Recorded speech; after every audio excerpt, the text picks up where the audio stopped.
Et parmi les sujets qui font débat, l'idée d'un SMIC européen qui permettrait, disent ses partisans, d'harmoniser le coût du travail. Bonsoir Guillaume Daré, vous nous avez rejoint pour en savoir un petit peu plus sur ce SMIC européen. D'abord, qu'est-ce qui existe aujourd'hui ? Eh bien, regardez, aujourd'hui, 22 des 28 pays membres de l'Union européenne ont un salaire minimum national. Ce sont nos voisins luxembourgeois qui ont le salaire minimum le plus élevé, 2071 € brut. Le plus faible en Bulgarie, 286 €.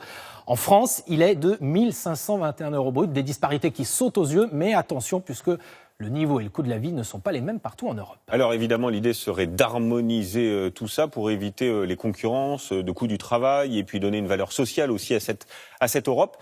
Qui propose quoi ? Alors, La République En Marche, par exemple, propose la création d'un SMIC européen. Alors attention, ça ne serait pas le même partout en Europe, mais il y aurait un principe, c'est qu'il serait de 50% du salaire médian de chaque pays. Le salaire médian, je vous rappelle, la moitié de la population gagne moins, l'autre moitié gagne plus. Tous les autres partis de gauche sont aussi favorables à ce SMIC européen.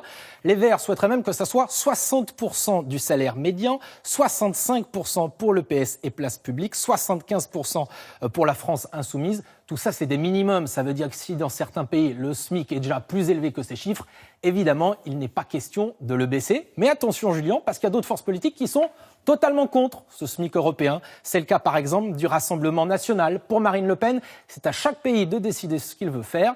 Opposés aussi, les Républicains de Laurent Wauquiez, qui jugent, je cite, cette proposition économiquement absurde.